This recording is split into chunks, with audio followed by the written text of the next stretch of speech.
'Tis your voice raised, sir. Discord? War? The new Mary Queen of Scots is worth seeing for the accents alone. You would do well to watch your words. The Oscars favorite stars Irish actress Saoirse Ronan as the Scottish Queen Mary and Australian actress Margot Robbie as England's Queen Elizabeth. Did they sound historically accurate? How might have the actors' own accents shape their performances?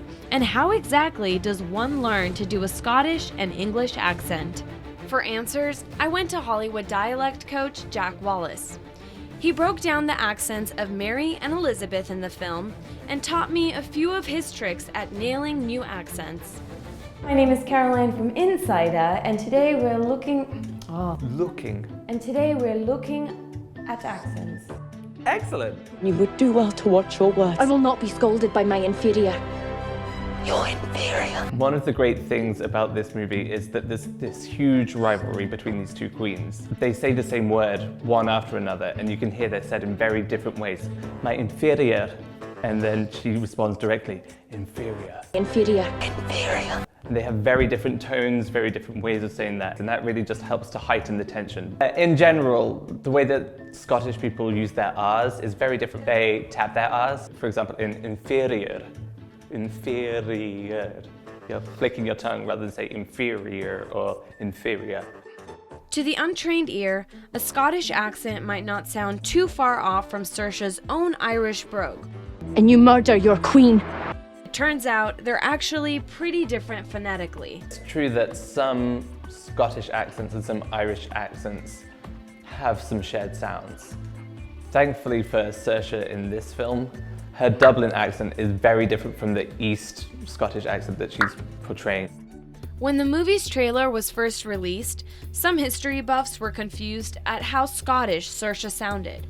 After all, Mary was sent to France as a child to marry the young French prince. She stayed until she was 18.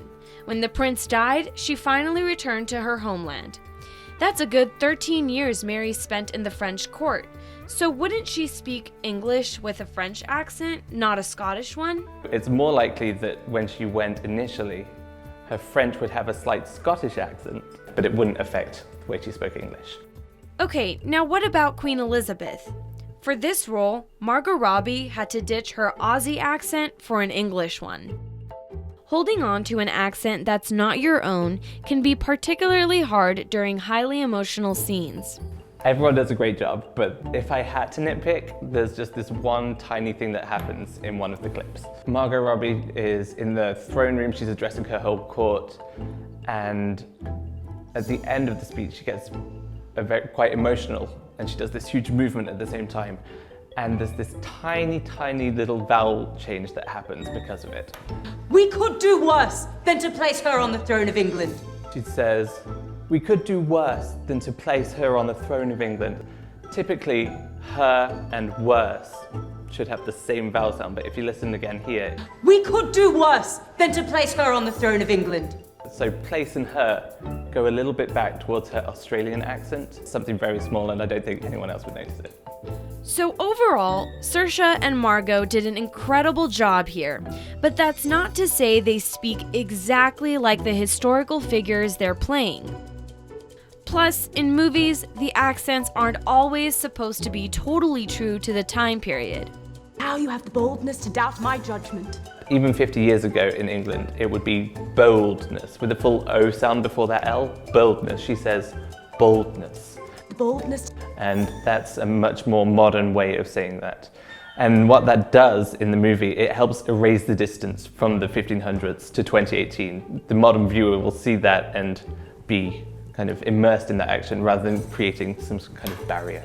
All this talk about accents had me excited to give it a try myself. Which queen are we going to start with? I feel like Queen Mary.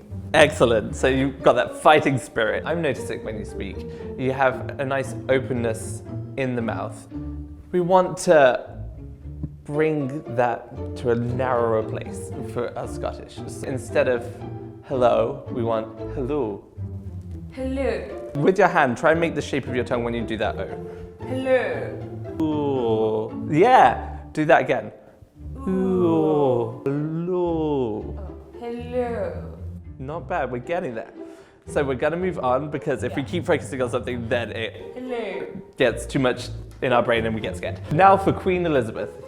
Hello, my name is Caroline from Insider, and today we're looking at accents. Hello, my name is Caroline from Insider, and today we are looking at accents. I feel like the Scottish is coming. So it's in those L's is where it's coming in, and this one, Insider, we end in a vowel. We don't have an R. There's no R in England. So keep your face very nice and neutral and go again.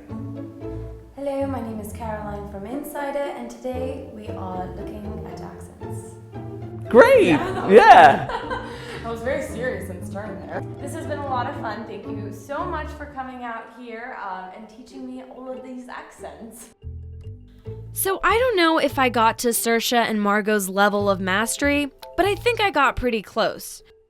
Of course, accents take time, so it'll take a little bit of practice before I can totally nail my Queen Elizabeth voice.